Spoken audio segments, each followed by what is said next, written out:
Hello, hello. Welcome to today's episode of the Island Talk podcast with Everlyn B.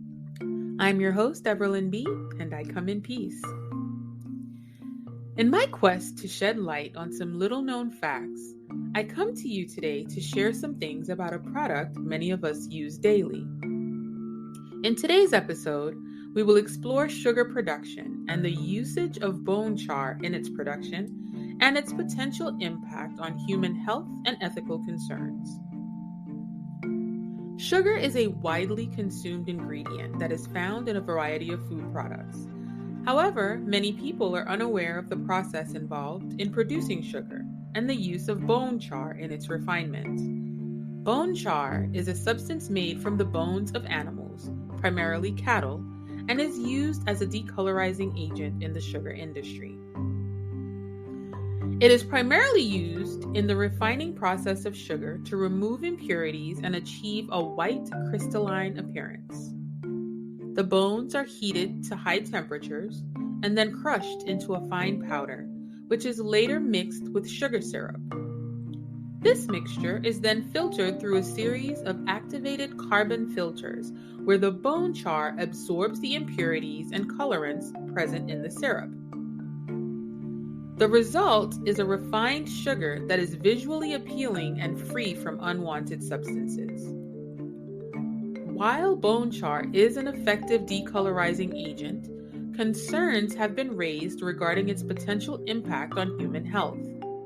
Some studies suggest that bone char may contain trace amounts of heavy metals, such as lead and mercury, of course, which you know can be harmful if ingested in large quantities. However, it is important to note that the levels of these contaminants in sugar are generally considered to be very low and unlikely to cause any significant health risks. Regulatory bodies such as the Food and Drug Administration have set strict limits on the amount of heavy metals allowed in food products, including sugar, to ensure consumer safety.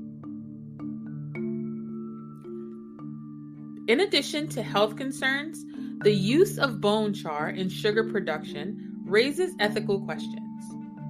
The process of obtaining bone char involves the slaughter of animals, which may be seen as a form of animal exploitation. Animal rights activists argue that using animal byproducts in food production perpetuates the demand for animal agriculture and contributes to the overall suffering of animals. They advocate for alternative methods of sugar refining that do not involve the use of bone char, such as carbon filtration or ion exchange resins. In response to these concerns, some sugar manufacturers have started to explore alternative methods of refining sugar that do not involve the use of bone char. These methods, as I've stated, include using activated carbon made from plant-based sources or utilizing ion exchange resins to remove impurities.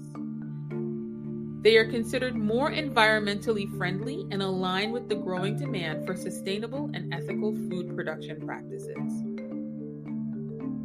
So, the use of bone char in sugar production is a common practice. It helps to achieve that desired white color and the purity of the refined sugar.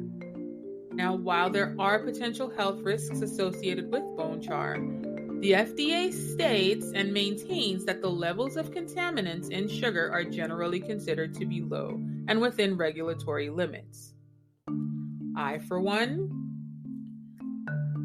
am not convinced. However, the ethical concerns surrounding the use of animal byproducts in food production cannot be ignored.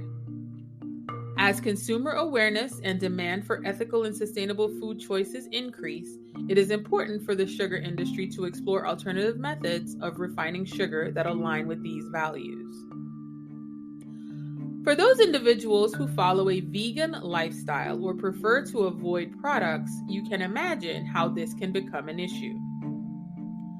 Because the current process involves animal exploitation, there are several alternatives to sugar that do not involve the use of bone char that vegans may want to seek out. Here's a list of vegan sugars.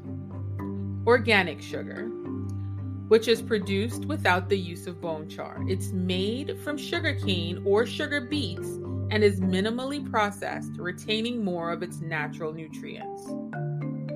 Beet sugar, which is derived from sugar beets and does not require bone char for its refinement.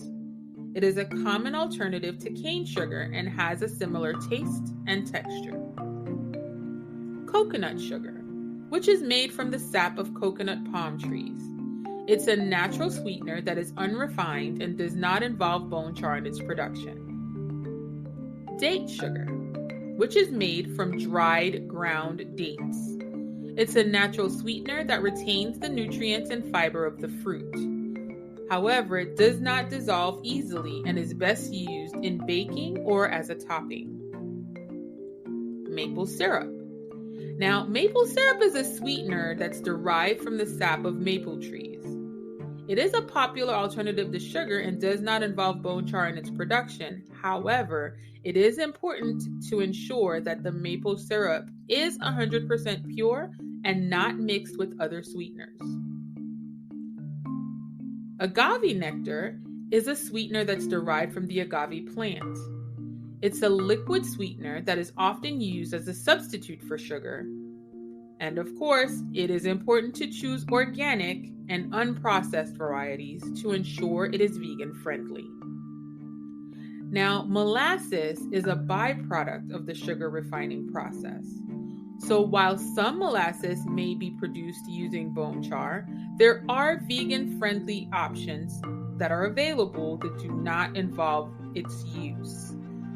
Look for organic and unsulfured molasses to ensure it is bone char free. Stevia is a natural sweetener derived from the leaves of the stevia plant. It's a calorie-free alternative to sugar and does not involve bone char in its production either. However, it is often mixed with other sweeteners. So, again, be vigilant and make sure that you are choosing pure stevia products. Now, these vegan sugar alternatives provide individuals with a variety of options to sweeten their foods and beverages without the use of bone char. They are readily available in most grocery stores and can be used in a variety of recipes as a substitute for traditional sugar. So, to sum this all up, I'm just saying, please be vigilant and do your research. Eat what you know and know what you eat. Thank you so much for joining me today on the Island Talk podcast. Again, I am your host, Everlyn B. And until next time, be the you can be proud of.